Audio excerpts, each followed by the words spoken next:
రుద్రానికి దిమ్మ తిరిగే షాక్ ఇచ్చిన కావ్య. ఆనందంలో రాజ్, సుభాష్, అపర్ణ, స్వప్న, అనామిక, కళ్యాణ్, అప్పు. ఇంతకు ఏం జరిగింది? అసలు రుద్రానికి దిమ్మ తిరిగే షాక్ కావ్య ఇవ్వడం ఏంటి? అసలు ఏం షాక్ ఇచ్చింది? ఇదంతా కూడా వీడియోలో చూసి తెలుసుకునేద్దాం. బ్రహ్మముడి అప్కమింగ్ ఎపిసోడ్స్లో ఏం జరగబోతుందో ముందుగా తెలుసుకోవాలి అనుకుంటే వీడియోని లైక్ చేయండి, ఛానల్ని సబ్స్క్రైబ్ చేసుకోండి, పక్కనే ఉన్న బెల్ సింబల్లో ఆల్ పై క్లిక్ చేయండి. ఇలా చేయడం వల్ల అందరికంటే ముందుగా చూడవచ్చు.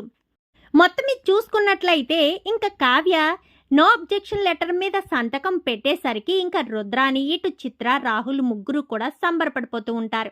ఇంకా మనం అనుకున్నది జరిగిపోయినట్టే.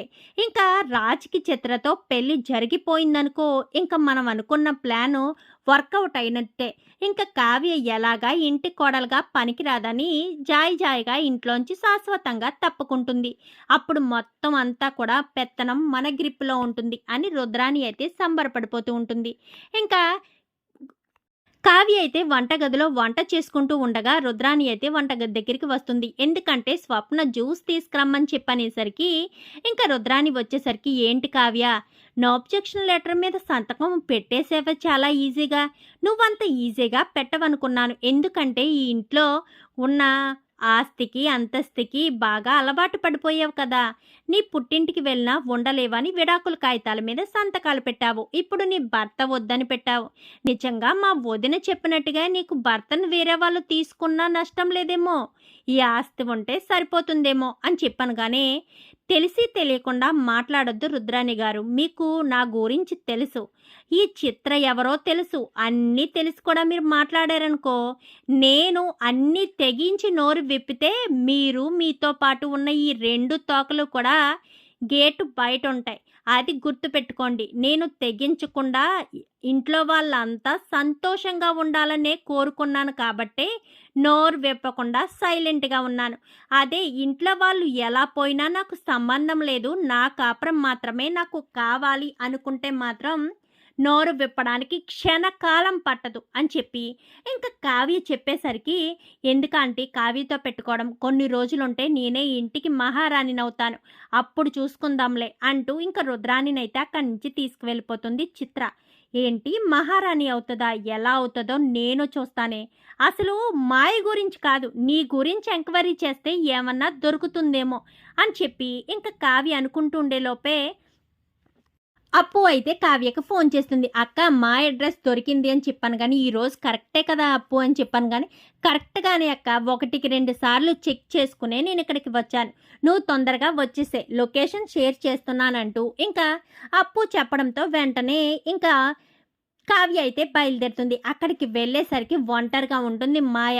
ఇంకా మాయను పట్టుకుని ఆ చెంప ఈ చెంప వాయగొట్టేసరికి, కొట్టొద్దు, ఎవరు మీరు, నన్ను ఎందుకు కొడుతున్నారని చెప్పాను కానీ, ఓహో మేమెవరో నీకు తెలీదా, మా మామయ్య గారిని బెదిరించడం మాత్రం నీకు బాగా తెలిసే అని చెప్పాను కానీ, ఎవరు మీ మామయ్య గారు అని చెప్పనేసరికి, దుగ్గిరాల సుభాష్ గారు అని చెప్పాను కానీ ఒక్కసారిగా మాయి షాక్ అవుతుంది. ఆయన అని చెప్పాను కానీ, అసలు నువ్వేమనుకుంటున్నావే, నిజంగా మా మామయ్య గారికి నీకు సంబంధం ఉందా? నాకు తెలిసి సంబంధం లేదేమో అక్క, ఎందుకంటే బిడ్డను వదిలేసి ఏ తల్లి ఉండదు కదా, నిజంగా బిడ్డ ఈవిడ బిడ్డ కాదేమో అనుకుంటున్నాను అని చెప్పనేసరికి ఇంకా టెన్షన్ పడుతూ ఉంటుంది మాయ. నిజం చెప్పవే అంటూ ఇంక అప్పు ఒక్క దెబ్బ కొట్టడంతో అసలే పోలీస్ ట్రైనింగ్కి వెళ్ళొచ్చిందేమో, చాలా గట్టిగా తగులుతుంది. చెప్తానా అంటూ చెప్పేసరికి వెనకాలే అప్పును ఫాలో అవుతూ కనకం కూడా వస్తుంది. ఏంటమ్మా నువ్వెక్కడికి వచ్చావు అనగానే, మీరిద్దరూ కలిసి ఏదో చేస్తున్నట్టు నాకు అనిపించిందే, అందుకే వచ్చాను అని చెప్పనేసరికి, సరే దీన్ని తీసుకుని అర్జెంటుగా ఇంటికి వెళ్ళిపోండి, నేను వస్తాను అని చెప్పి ఇంకా కావ్య హడావిడిగా వస్తూ ఉండగా ఒక అతనైతే కావ్య వస్తున్న కారుకైతే అడ్డంగా పడిపోతాడు. చూడు యాదగిరి అని చెప్పనేసరికి యాదగిరి అయితే దిగి చూస్తాడు. దిగి చూసేసరికి అతనైతే చాలా మందు ఎక్కువ తాగేసి ఒంటి నిండా దెబ్బలతో అయితే ఉంటాడు. ఇంకా అతని చేతిలో ఏయో ఫొటోస్ కూడా ఉంటాయి. ఫొటోస్ ఉండడంతో ఎవరోనమ్మా బాధల్లో ఉన్నట్టున్నాడు, ఏయో ఫొటోస్ ఉన్నాయి, ఒంటి నిండా దెబ్బలు కూడా ఉన్నాడు, తాగేసి ఉన్నాడని చెప్పాను కానీ సరే సరే పక్కకి తీసేయని చెప్పనేసరికి ఇంకా కారుకి అడ్డంగా ఉండడంగానే ఉండి అదిగిరి నేను కూడా వస్తానంటూ కావ్య అయితే కారులోంచి దిగుతుంది. కారులోంచి దిగేసరికే ఇంకా అతను ఫుల్గా తాగేసి ఉండడం కాదు కానీ బాగా కొట్టేసి ఉండడం, బాగా బ్రతికి బికార్లాగా అయిపోవడం అదంతా చూసి కావ్య ఎవరో చాలా బాధపడుతున్నట్టున్నాడని పక్కకు ఒక చేతితో పట్టుకుని పక్కకి ఇద్దరు కూర్చోబెడతారు. కూర్చోబెట్టినప్పుడు తన జోబీలోంచి అయితే ఫొటోస్ పడిపోతాయి. ఆ ఫోటోలో చిత్ర అతను భార్యాభర్తలుగా ఉన్న పెళ్లి ఫోటో ఉంటుంది. ఒక్కసారిగా కావ్య షాక్ అయిపోతుంది. వెంటనే యాదగిరి కనిపించకూడదని ఆ ఫోటోని అయితే తీసుకొచ్చేస్తుంది కావ్య. ఫోటోని చూస్తుంది. ఎడిటింగ్ చేసిందా అని. కాదు, మామూలుదే అని అప్పు అయితే క్లియర్గా చెప్తుంది. అక్క ఇది ఎడిటింగ్ చేసిన ఫోటో కాదక్క, డైరెక్ట్గా తీసిన ఫోటోనే అని చెప్పిన దానికే దొరికింది మాయ, నడు ఇంటికి వెళ్ళి ఆ రుద్రాని పని చెప్తాను అంటూ ఇంకా కావ్య అయితే ఇంటికి వచ్చేస్తుంది. ఇంటికి రావడంతో ఇంకా రుద్రాని అయితే తన గదిలో ఉంటుంది. ఈ చిత్ర కూడా ఆ గదిలోనే ఉంటుంది. నేరుగా కావ్య పైకి వెళ్దామనుకునేసరికి ఇంకా ఇందిరాదేవి అయితే పిలుస్తుంది. ఎక్కడికి వెళ్ళావు కావ్య అని చెప్పనగానే నా కాపరాన్ని చక్కదిద్దుకోవడానికి వెళ్ళాను అమ్మమ్మ గారు అంటూ కావ్య పైకి వెళ్ళిపోతుంది. ఏంటో ఈ పిచ్చిది, చెయ్యాల్సిందంతా చేసేస్తుంది, ఇప్పుడు కాపరాన్ని చక్కదిద్దుకుంటుందంట. ఎలా చక్కదిద్దుకుంటుందో ఏంటో, వెనక ముందు ఆలోచించడం లేదు. ఏమవుతుందో ఏంటో కావ్య జీవితం అని చెప్పి ఇంకా ఇందిరాదేవి అనుకుంటుండగానే నేరుగా రుద్రాణి గదిలోకి వెళ్తుంది. ఏంటి రుద్రాణి గారు చాలా సంతోషంగా ఉన్నట్టున్నారని చెప్పాను కానీ అవును కావ్య, నేను చాలా సంతోషంగా ఉన్నాను. ఎందుకంటే నువ్వు నో అబ్జెక్షన్ లెటర్ మీద సంతకం పెట్టేశావు కదా, ఇంకా నీకు రాజుకి బంధం తెగిపోయినట్టే. ఇంకా నేను పెట్టిన ఈ చిత్ర రాజు పెళ్లి జరగడం క్షణాల్లో పని, ఏమి ఆగదు అని చెప్పాను కానీ ఎందుకు ఆగదు, ఆగుతుంది, ఖచ్చితంగా ఆగుతుంది.